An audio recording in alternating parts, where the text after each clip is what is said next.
are quacks.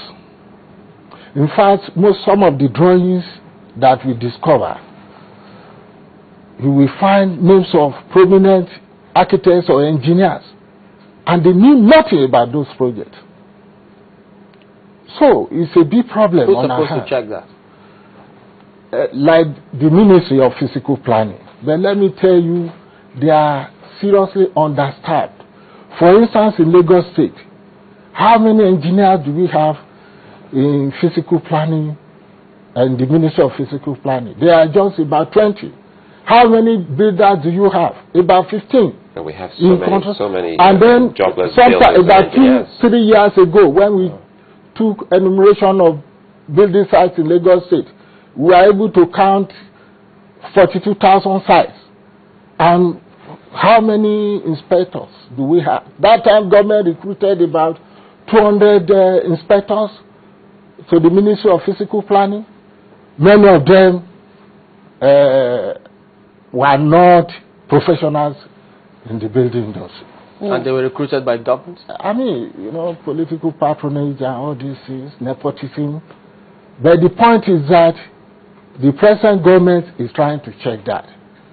That was why we were encouraged into coming together to assist the society. I was going to ask you, it would seem that it's only when the crashes or the collapses have occurred that your guild moves into the site. Do you do any preventive measures? That was one of the reasons why this guild was founded. I myself have led professionals to many sites in the past, building collapse sites. And I knew as a builder for many years that within that neighborhood, that vicinity, there are so many other substandard construction going on unchecked by anybody. Future disasters. How had a profound understanding of this? We said we must take steps to check them. Now, what some of our members are doing, we divide them according to their locality, stamping ground, where you reside or where your office is. So, whenever you see any development in that area, you go there, greet them politely, find out the professionals on that side. Once you get the name, you will check from the professional body the registration number to know if it's qualified or not. And once we discover shortage job, we contact the Ministry of Physical Planning for somebody to come and check it. And we have been doing this effectively. You know, let me tell you part of the way these things can stop. Yes. You talk about the example in the video. Yes. If people are to build, yes, they usually go to the Ministry of Physical Planning for permission. Yes, approval, approval. The ministry has a lot of information, and they could also help. And you say you're working in conjunction with them on this one. You know, there's also a problem in Nigeria that something like a vote. A what? A vote. You submit a plan approval. Yeah. You submit to the government. Then you have another plan for your site construction. So there is a conflict between the plans you submitted for the government and the one you are using on site. It's so common. You discover that the survey plan that reveals your site as a full plot, maybe 1,000 square millimeters. Yeah. When you get to site, it might be 2/3 of that size rather. So, and you now try to alter the design. Why do you think they do that? Well, it's people trying to beat building regulations. You know, the regulation has stipulated that so should be done. And you know you are not meeting that standard. So you try to deceive the government. When you get to site, you just do whatever you like. You know, capitalizing on the fact that nobody will come and check your work. And that is what Lagos State Building Control Agency is trying to check now.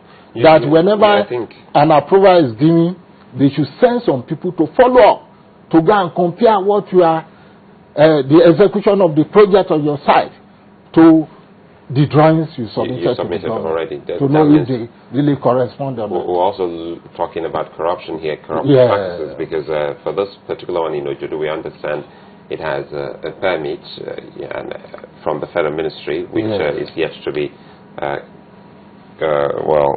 verified. According to the commissioner, he said that. But again, you remember, time was when we saw a whole lot of buildings in the country being put up by those you would want to call quacks. No, you want to call them quacks. The term then were just bricklayers, and they were the supervisors. They supervised and they did it, and such buildings are still standing. What has really gone wrong that now we have the so-called experts as site engineers, and we're getting to see buildings drop almost on a monthly basis? Don't get it wrong there. In those days, for instance, the professionals were supervising construction work, for instance, in Lagos. And there were no stories of collapse of buildings. We have the Brazilian Emancipado buildings in Lagos that have been there for many years, constructed by those experienced Brazilians. But what is happening now is that prospective clients approach artisans, and they don't really know the level of their competence to deliver a project. So in this process, there are errors. Some of our prospective clients, due to ignorance, think that there might be no need to make use of professionals. Well, let me substantiate this fact. Up to now, we have not established the involvement of a structural engineer or a builder in buildings that have been collapsing, except if something new has just happened. So that means that they are very necessary. They have been trained. So then we have brought our artisans together. You ask a question now, which I want to respond to fast. What we have also drawn to prevent collapse of buildings is this. Having observed on various sites of building collapse that the concrete quality was in question due to brittleness, we observed when examining the debris. We knew that we had made a lot of mistakes. 90% of those who are concreting in Lagos State, for instance, these informal or formal sector buildings, are these people you see with portable concrete mixer from Agege, from Mushin, from Badagry and so on. They were not regulated. They were not well organized. What we did towards forming this BCPG, this platform, was to go around the state. We started mobilizing these people. We have brought them together. They are under the umbrella of Building Collapse Prevention Day. So they are registered? All the concrete mixers in Lagos State, concrete people in Lagos State that are doing concrete work, we have started training them on proper mix of concrete. Don't forget, they also had their experience. We gave them our own experience too on how to monitor mix. If you go to many sites, the mix are never consistent. Concrete mix for so many buildings in our environment, they were never consistent. If you ask them to mix 1, 3, 1, 2, 4, they will miss and use physical judgment. Nobody will be counting the mix. And let us put it to a test. Go to any site around you where they are mixing concrete. You will observe that the number of F-pans, number of granite or stone they put in the concrete mixer and the sand and the cement are never equal throughout the whole exercise. And that has been happening. The same thing happens in Abuja. So what we have done was to organize these people, to give them the importance of this, to have, to be able to marry workability and strength together in concrete. I never heard you mention Standards Organization of Nigeria and all of this. Yes, we were with them about 2 weeks ago. We were hosted by the Director General, Dr. Joseph Odumodu. It was a wonderful meeting. When he and their directors saw the delegation mixed, you had architects, engineers, surveyors, builders, they were highly impressed. So what was the talk about? So on substandard materials, we complained to them that how can we work to check influx of substandard materials into the Nigerian building market. They also lamented that they were not in a position to check the influx of substandard materials into Nigerian market.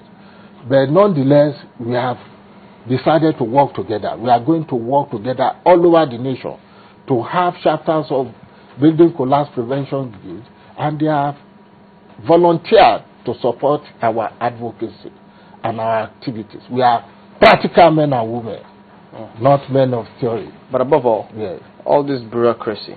Because if somebody is building and he goes to a government agency or an association as yours, and then they seem or appear to waste time, you know they'll be forced to cut corners. So, was anything said about cutting down on the bureaucracy such that you respond in a good time?